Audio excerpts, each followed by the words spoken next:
Football বিশ্বকাপের মঞ্চে সঞ্জয়ের পোশাক এরই মধ্যে আলোড়ন তুলেছে সারা দেশ জুড়ে। গ্রেটেস্ট শো অন আর্থের মঞ্চে দাঁড়িয়ে দেশের পতাকা, বাঘ আর শাপলায় মোড়ানো সঞ্জয়ের ড্রেসের পেছনের গল্প শুনলে আপনি অবাক হবেন। আরো বেশি অবাক হবেন দেশকে বিশ্বমঞ্চে তুলে ধরার কথা মনে পড়তেই তার অনুভূতির কথা শুনে।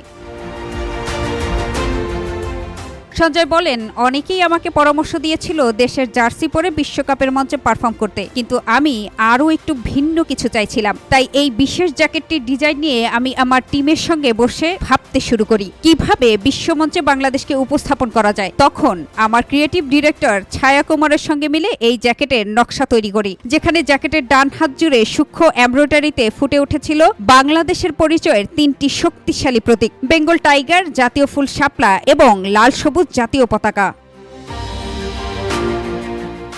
সঞ্জয় জানান, জ্যাকেটটির প্রতিটি মোটিফের পেছনেই ছিল একটি বার্তা। বেঙ্গল টাইগার বাংলাদেশের শক্তি ও সাহসের প্রতীক, শাপলা বহন করে দেশের ঐতিহ্য ও সংস্কৃতি পরিচয়, আর জাতীয় পতাকার লাল সবুজ রং তুলে ধরে শান্তি, সৌহার্দ্য ও পরিচয়ের গল্প।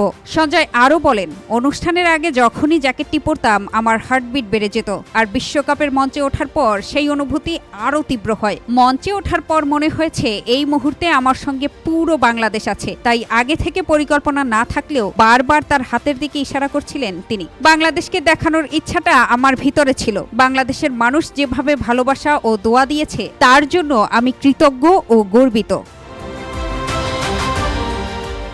গত শুক্রবার কানাডার টরন্টো BMO স্টেডিয়ামে অনুষ্ঠিত ফিফা বিশ্বকাপ 2026-এর উদ্বোধনী অনুষ্ঠানে সিরসির গানটি পরিবেশন করেন সঞ্জয়। নোরা ফাতেহি ও ফরাসি হিপ হপ তারকা ভেজে ড্রিমের সঙ্গে একই মঞ্চে দাঁড়িয়ে প্রায় 5.6 বিলিয়ন দর্শকের সামনে পারফর্ম করেন তিনি। আর সেই পারফরমেন্সের পর তার পোশাক নিয়ে সোশ্যাল মিডিয়ায় আলোচনার ঝড় ওঠে। মানুষের নজর কাড়ে সঞ্জয়ের পরা বিশেষ জ্যাকেটটি। বিশ্বকাপের উদ্বোধনী মঞ্চে দাঁড়িয়ে সঞ্জয়ের মনে পড়েছিল মা, বাবা ও পরিবারের সদস্যের কথা, মনে পড়েছিল নিজের শিকড়ের কথাও। সঞ্জয় বলেন, বাংলাদেশের মানুষের ভালোবাসা, সমর্থন ও পরিবারের দোয়া ছাড়া এই জায়গায় পৌঁছানো সম্ভব হতো না।